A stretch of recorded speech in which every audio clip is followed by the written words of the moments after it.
What up, brawlers? Welcome back to Throwin Hands. I'm Jacob Janoski. Alongside me is Daniel Woods. Danny, how you doing, man? Doing great. We got a big week on throwing hands, and this is just the beginning, my friend. Truly. We have some great content coming up for you guys. Okay, so we're just going to head right into it. Molly McCann versus Talia Santos. Talia Santos, 15-1, but the record doesn't really show that she has beaten mostly people that are only a couple fights into their careers. But Molly McCann, she has something ahead of her. What do you have for me on Molly McCann? She's kind of an interesting fighter. She's got a purple belt in Brazilian Jiu-Jitsu, but she's definitely more of a striker. She really likes to stand in the pocket, can really fill up scorecards. She's definitely a volume striker. I know we were talking so much about how Tanner Boser a couple weeks ago loves to fill up scorecards just with points constantly, and she reminds me a little bit of him in that way. But she can get it done on the ground. She's not got a submission win in her career, but she's a volume striker. She likes to stretch things out. She's got 6 of her 10 wins by decision. She's got a style. She sticks to it, and it's been successful for her so far. Yeah, I mean, you pretty much summed it up there. She's a brawler. She has unrefined but very powerful striking. She does. It's not very powerful. It's fairly powerful. She's very aggressive. That's what I kind of meant to say there. And like you said, with Tanner Boser, she definitely brings the volume along with her. And with her, she does try submissions a lot, but she's never had a submission win. She usually likes to get it by decision, as 60% of her wins have been by decision. So next, when we go to Talia Santos, really interesting fighter. It's been over a year since her last fight, and she likes to knock out, but she can't submit.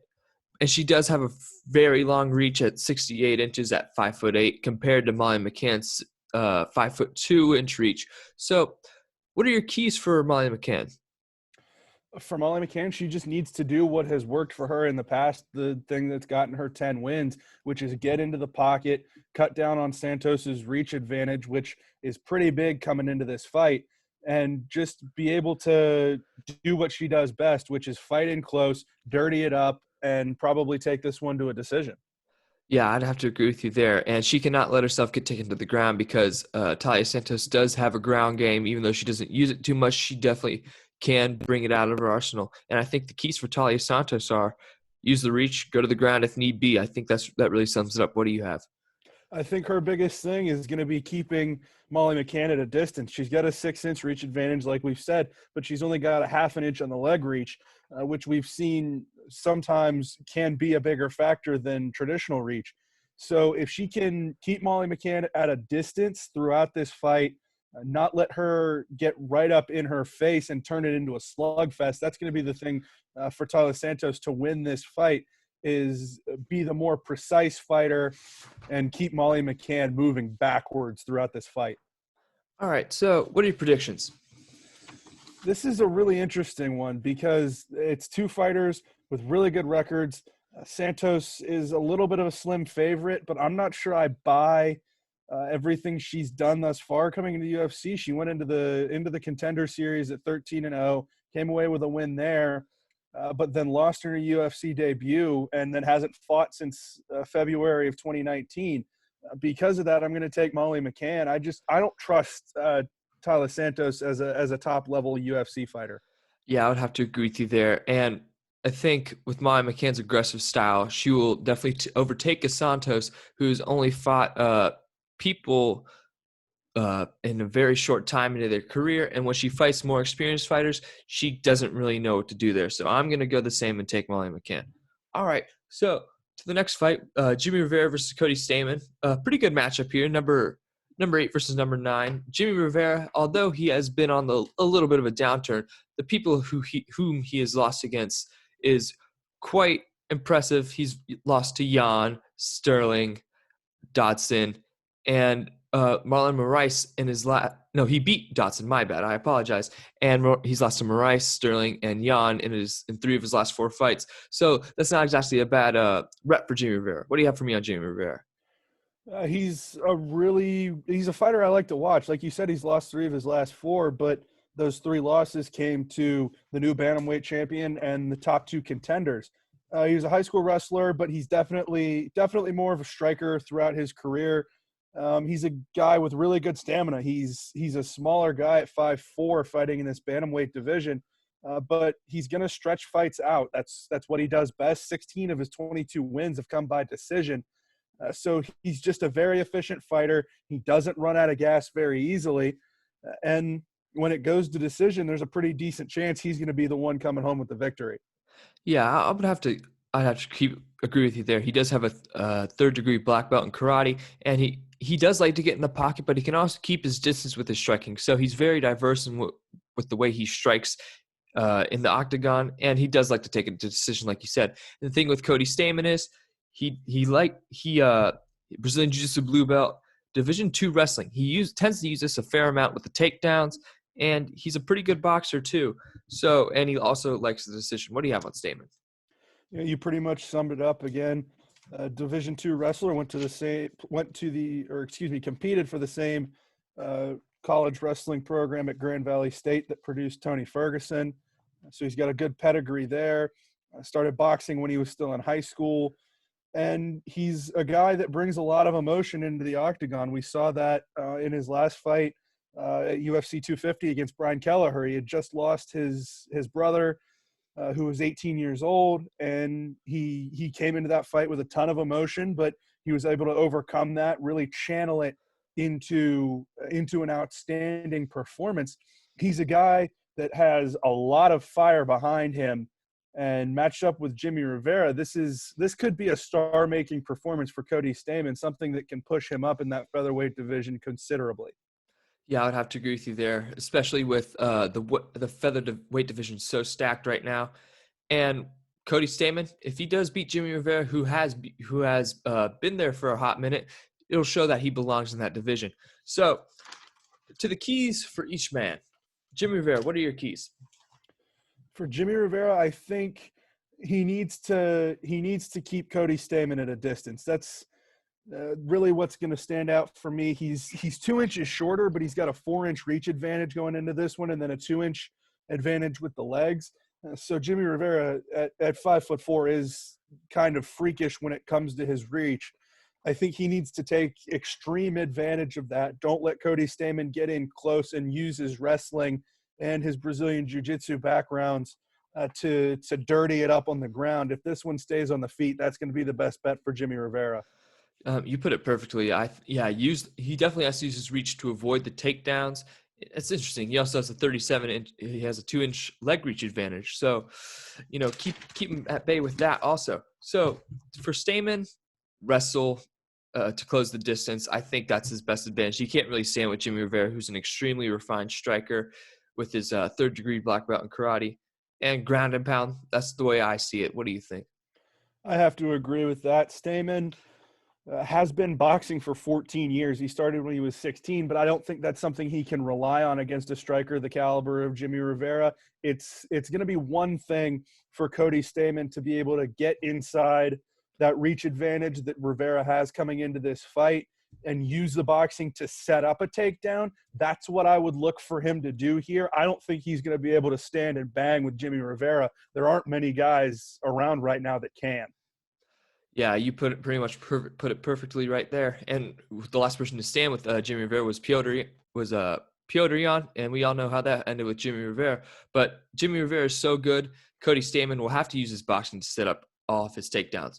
Okay, so what are your predictions? This is a really interesting one, but Cody Stamann's a guy that is really, really hot right now. He would have lost to Song Yadong back in December if it weren't for a point deduction. That turned into a draw. But like I said, he had that really, really emotional win over Brian Kelleher. He had a win over Alejandro Perez back last March, in March 2019. So he's really hot right now. I like Cody Stamann. I like what he brings to this fight. I think he wins this one. Probably, I'll go with the decision for Cody Stamann to win this one. Yeah, I'm going to say the same thing. Both by Cody Stamann by decision. Nothing. I think Jimmy Rivera will find his way again, but Cody Stamann's just too good of a wrestler, and I think that would just completely negate Rivera's striking. So on to the co-main event of the evening. Tim Elliott, you know him from when he almost beat Demetrius Johnson against Ryan Benoit. So What do you have for me on Tim Elliott? What do you have for me on Tim Elliott?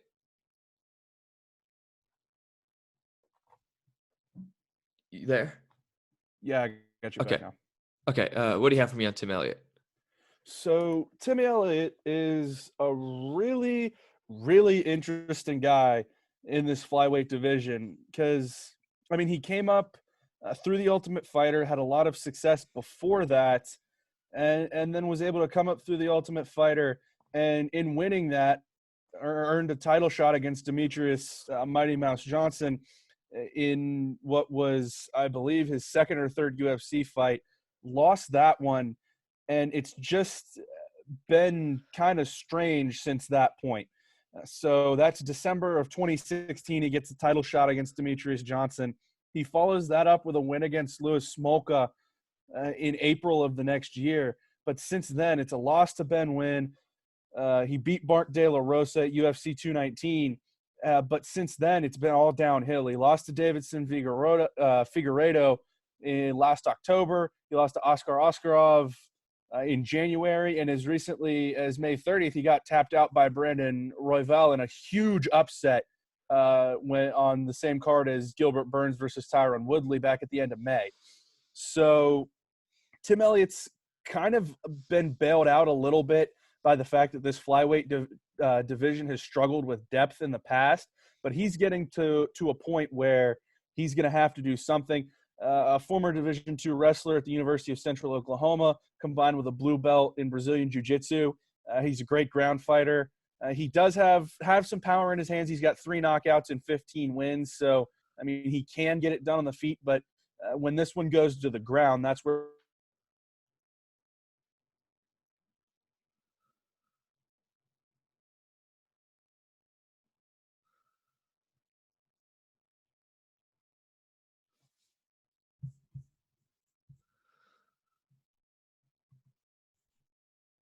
did you get any Yeah. of that? Yeah, I got it. I got most of it. Okay. So you don't have to repeat anything. All right. So yeah, you've pretty much summed it up for Tim Elliott there, Daniel.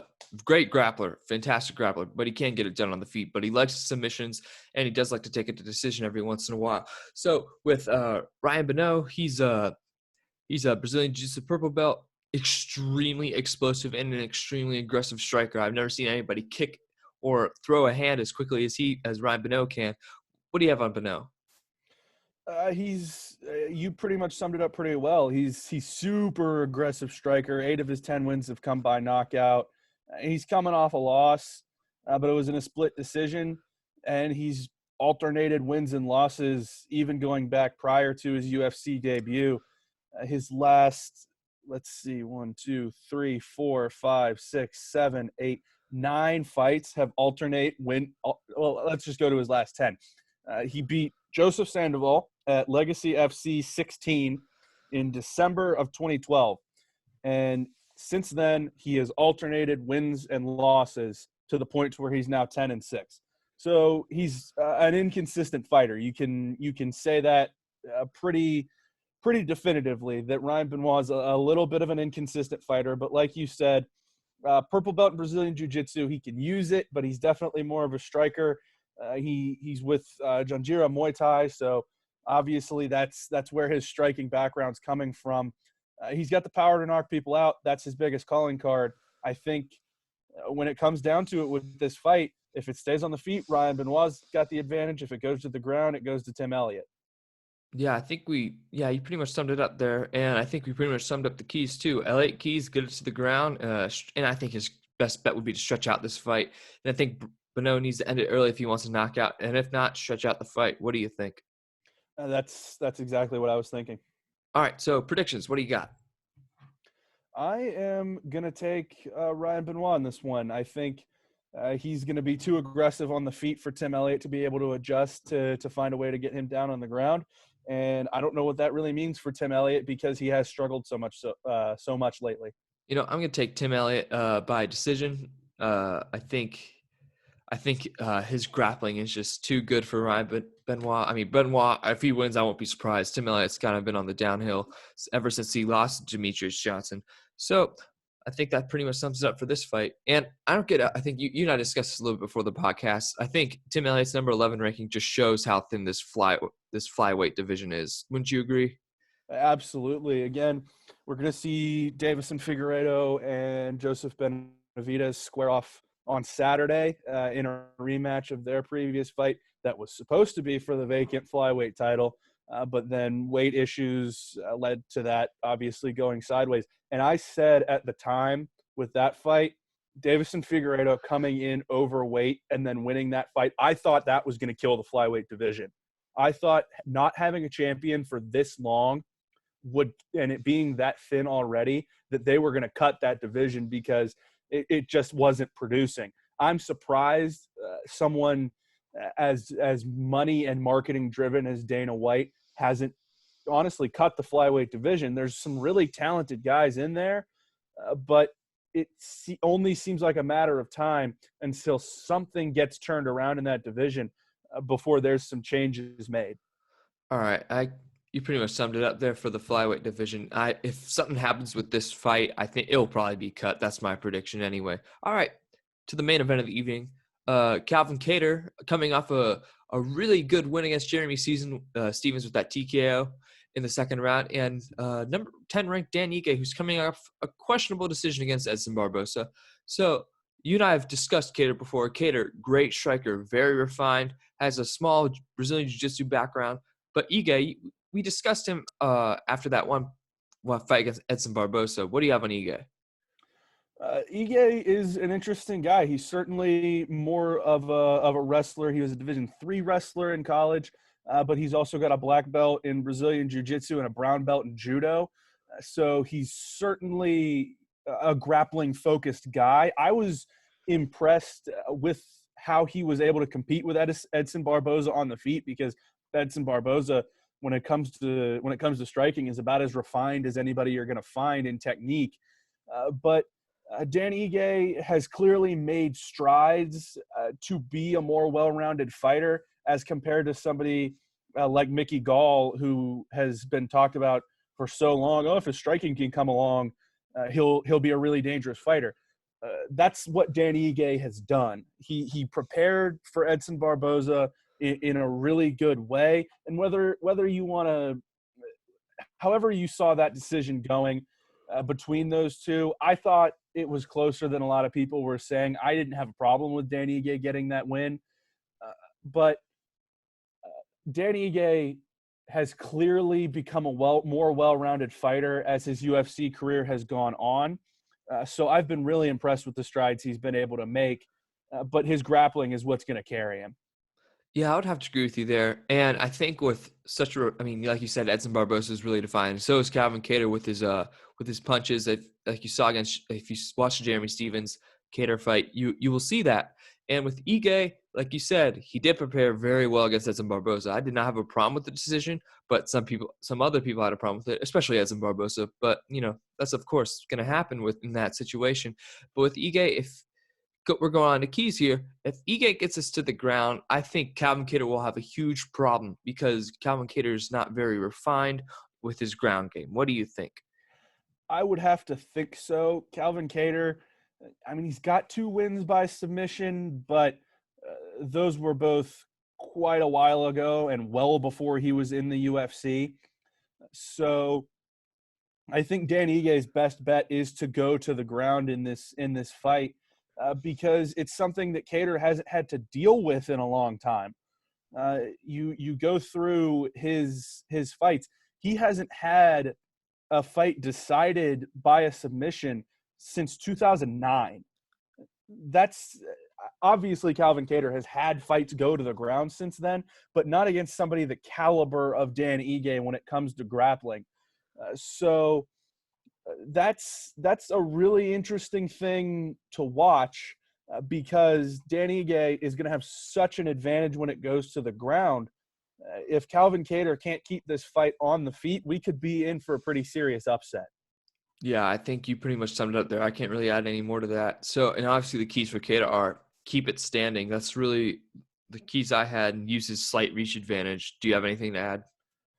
Not much to add to that. I think Calvin Kattar will be able to do that But if he can't, this fight could go sideways for him real fast. Yeah, it could get pretty ugly. All right, my prediction for this fight: Calvin Kattar by knockout. That's what I have. What do you have? I agree with that. I know how much I just talked about Dan Ige having a really big advantage when it goes to the ground, but I think Calvin Kattar is so hot right now, coming off a really spectacular knockout against Jeremy Stevens. I don't see Dan Ige, who's coming off a little bit of a more questionable win, as we've talked about, getting in the way of what is really kind of turning into a star-making year for Calvin Kattar, in my opinion. Yeah, I think you and I have discussed this a little bit yesterday on the. Well, this will come out.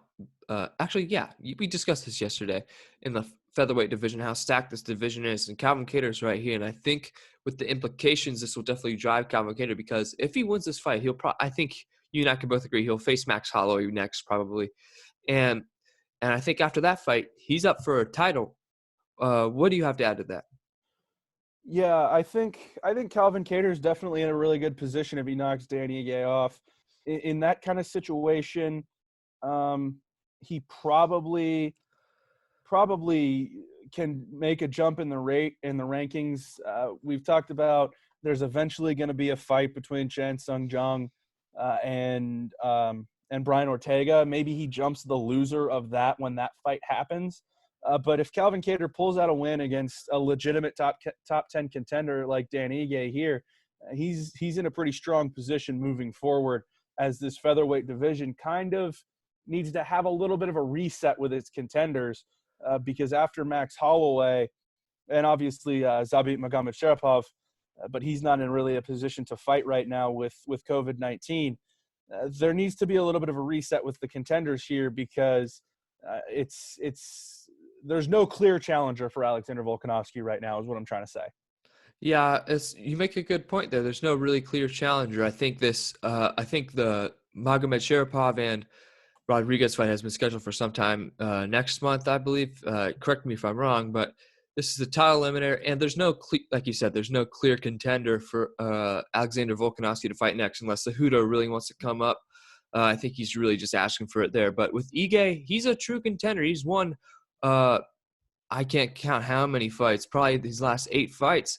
So, yeah, his last 8 fights. So he's a very formidable challenger, and he's only 26 or 27. So if he loses this fight, he should not be worried about where he stands in this division, because he will get a title shot. I'm sure of it. So, Daniel, do you have any final thoughts? Again, just I'm not gonna give anything away, but as far as the growth of this podcast goes, you and I have been able to talk the last couple of days. It's going to be a very big week. I don't know how the spread of things is going to get released in the coming weeks, but with some of the stuff we're doing this week, this is a very, very big week for the Throwin Hands podcast, and I'm excited for the listeners to be able to eventually get a look into what I'm talking about in the next few weeks.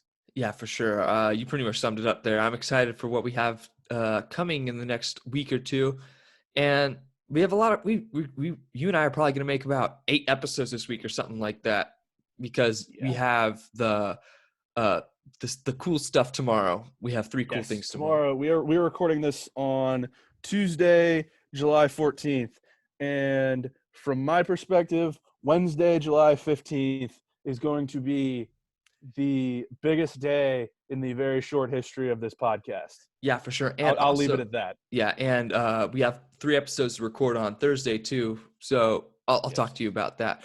But okay. All right, guys, thank you for tuning in. Daniel, thanks for coming back. We always have a good time here, and we will see you guys next time.